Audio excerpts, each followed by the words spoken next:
Samedi 9 octobre 2021, mesdames, messieurs, bonsoir. Bienvenue à toutes et à tous dans cette session d'information sur la télévision Labari, session que nous ouvrons avec la prestation de serment ce matin des nouveaux membres de la Commission nationale des droits humains, la CNDH.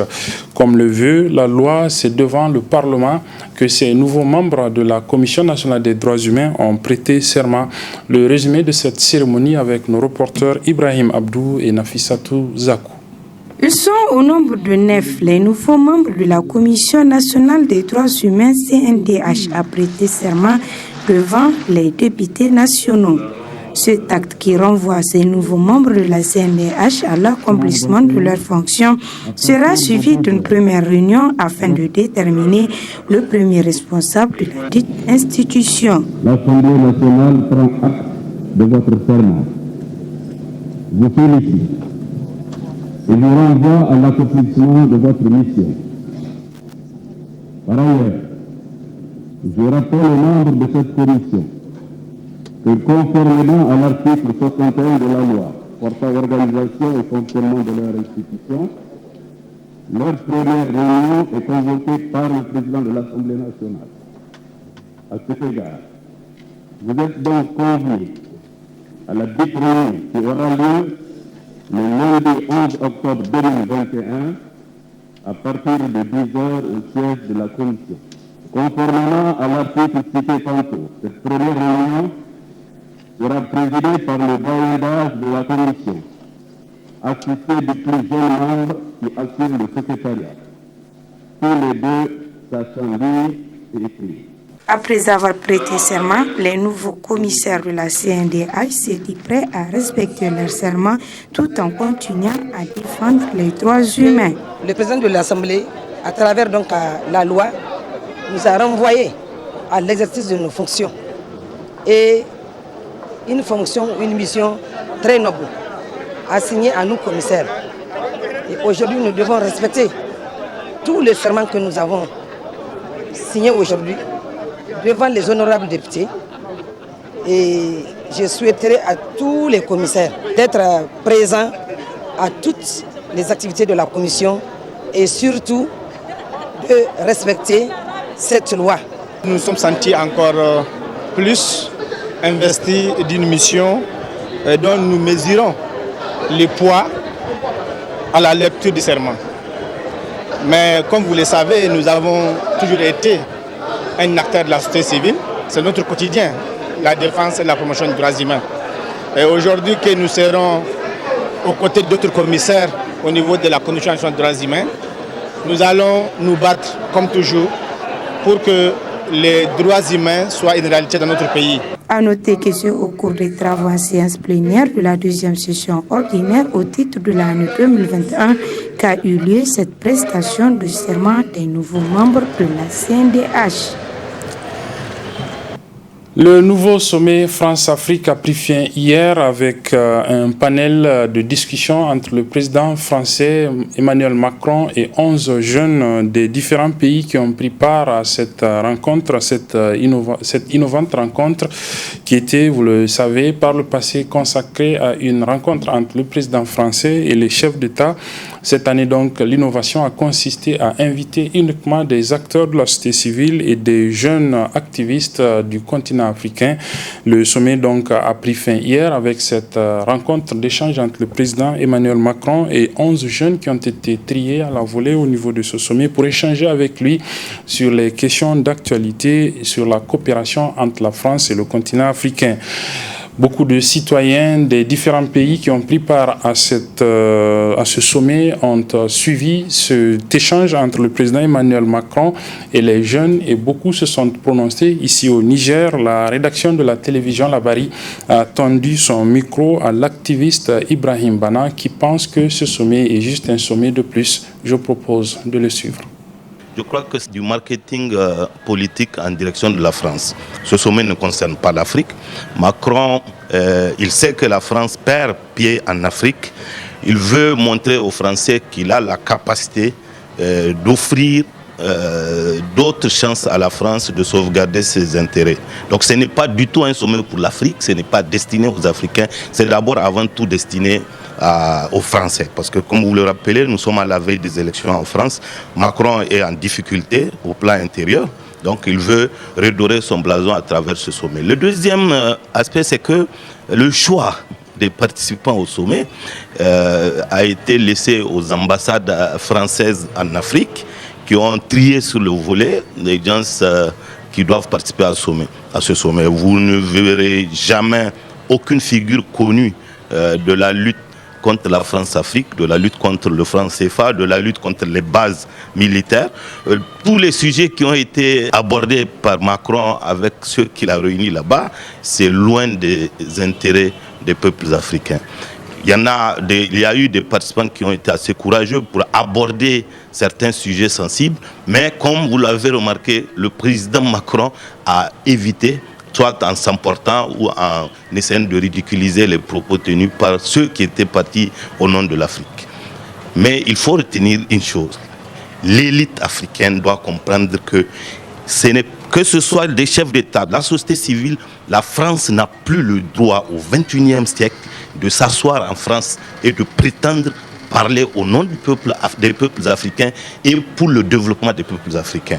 Le développement de notre continent, de nos pays, se fera chez nous. Si la France veut être un partenaire, elle doit venir chez nous, discuter avec nous, avec les dirigeants, avec les peuples, avec l'élite et la société civile. C'est ainsi qu'on pourra vaincre la France-Afrique. Mais tant que Macron va s'asseoir chez lui, commander un auditoire bien préparé, c'est toujours le paternalisme, c'est toujours la France-Afrique.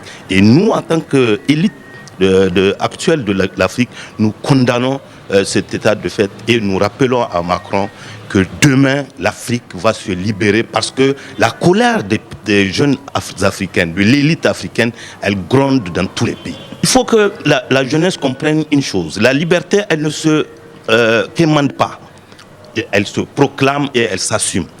C'est dans notre attitude que nous devons montrer à la France que plus jamais ça. Par exemple, en octobre prochain, il y aura un grand rassemblement en faveur du Mali. Moi, je lance un appel à la jeunesse africaine, partout dans les pays, d'organiser des marches similaires pour accompagner le peuple malien dans sa décision de rompre définitivement avec le paternalisme français, de vaincre avec la France-Afrique.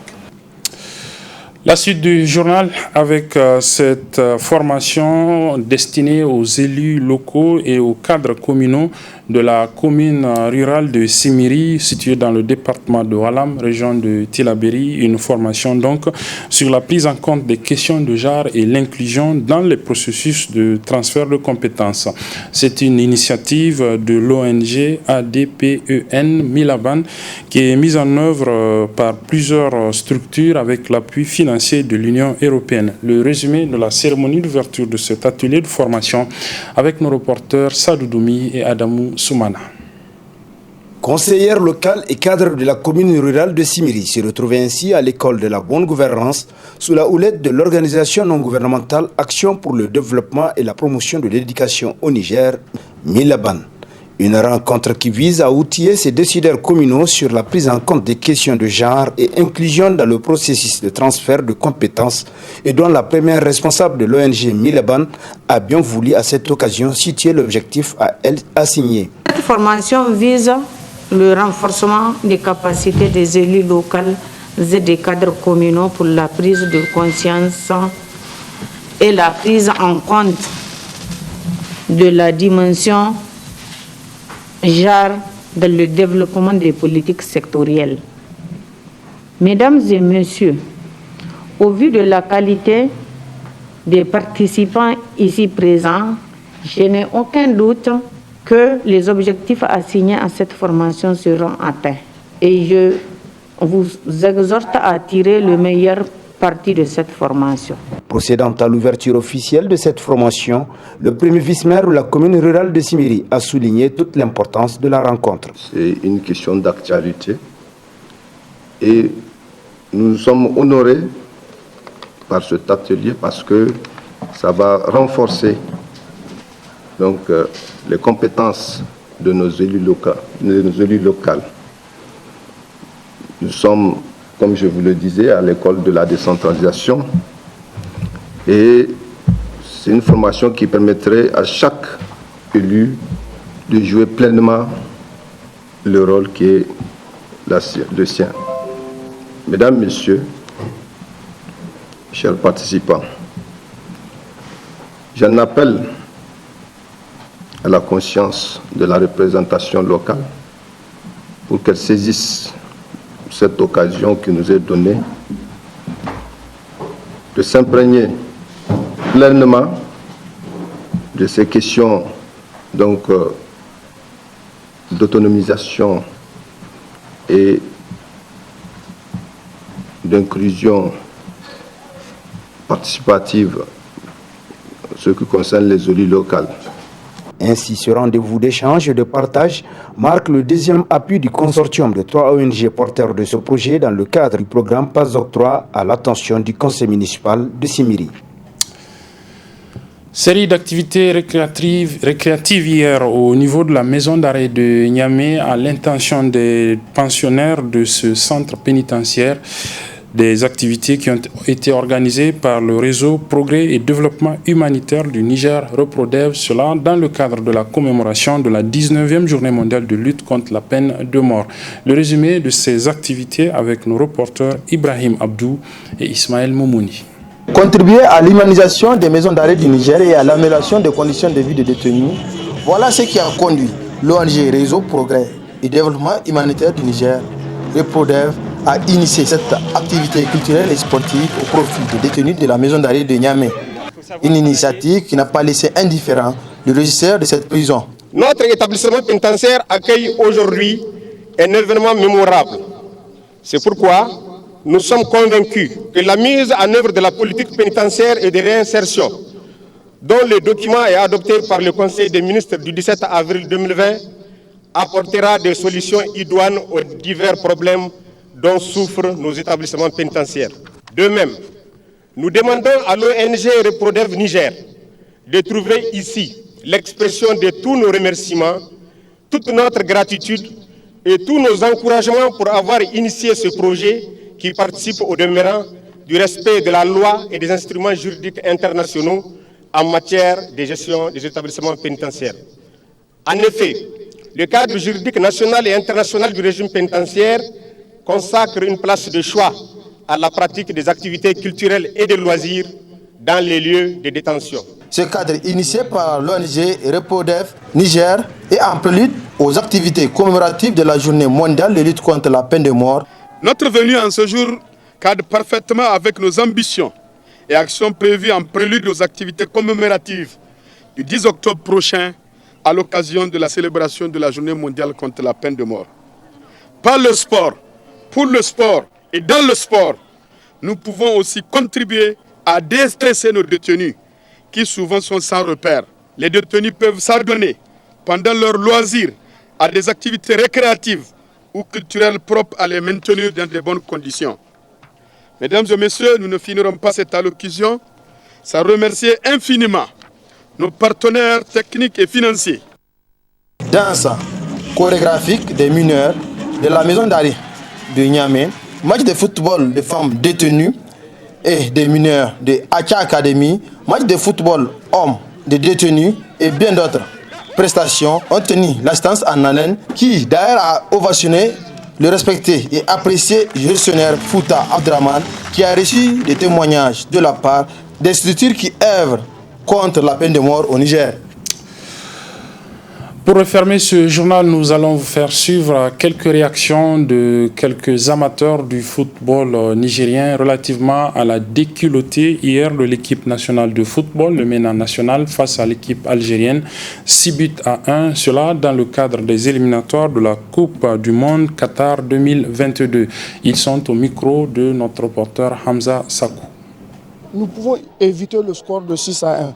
C'est quelque chose qui a fait mal beaucoup aux Nigériens. Moi, personnellement, ça m'a fait mal. Pourquoi ? Parce que je ne peux pas comprendre un match qui, à la mi-temps, on était mené 2-1 et que, à notre grande surprise, durant 45 minutes, on nous marque 4 buts. Et donc, moi, ce que je dirais, parfois, nous ne savons pas si l'erreur c'est au niveau de l'encadrement technique ou bien au niveau des joueurs qui n'arrivent pas à exécuter le schéma que l'entraîneur met en place. Parce que quand vous jouez face à une équipe qui, tactiquement, ils sont meilleurs que vous, physiquement ils sont meilleurs que vous. Donc le schéma à adopter, c'est de jouer un jeu défensif, c'est-à-dire défendre. Quand on arrive il faut, nous à notre côté, qu'on essaye d'exploiter le contre-attaque. Quand l'équipe adverse présente des failles et qu'on essaye de jouer avec les contres, parce que nous avons des excentrés qui sont rapides, qui ont la vitesse, qui peuvent faire la différence. En l'occurrence, Adebayor et Issa Akso, c'est des joueurs qui, quand on les relance, ils peuvent faire la différence. Mais très malheureusement, on essaie de jouer, de sortir jouer face à des équipes qui sont meilleures que nous. Et c'est pas, moi je dis que c'est un schéma qui, on ne peut pas tenir ce genre de schéma face à des maires qui sont largement supérieurs à nous. Donc, et aussi il faudra qu'on remette encore certains choix qui s'opèrent. Aujourd'hui, on ne peut pas comprendre un gardien de but, en l'occurrence Daouda Kassali, qui il a plus de 40 ans. Aujourd'hui, on a des jeunes à qui on peut donner la chance. Ces jeunes-là, on peut leur donner la chance de venir s'exprimer. Parce que le coup franc d'hier, le mur a été mal placé. Les joueurs qui ont été placés pour jouer le coup franc, ce n'est pas bien fait. Donc c'est une erreur du gardien. Donc vraiment essayer de faire un meilleur choix de joueur. C'est ce que nous réclamons en tant que citoyens. De faire une équipe qui répond aux normes, aux attentes des Nigériens. Hier j'étais déçu. Vraiment j'étais déçu par la prestation de notre équipe. Les 20 dernières minutes, nous dominons même les matchs. Mais deux erreurs, nous avons marqué 2 buts. On est revenu 2-1. Mais moi j'ai été surpris vraiment. Il faut arranger nos jeunes là, il faut qu'on leur donne une leçon de morale. Ce n'est pas le problème du coach. Il a fait de son mieux. Moi, c'est ma compréhension. En tant qu'amateur de football, les joueurs, il faut qu'ils mettent une idée dans ça, c'est le Niger. C'est le Niger, il faut mettre le Niger devant. On donne des sommes colossales pour que vous jouez. Vraiment, c'est pas, moi, je ne suis pas content. En tant que Nigérien, en tant qu'amateur de football, en tant que supporter de l'équipe nationale.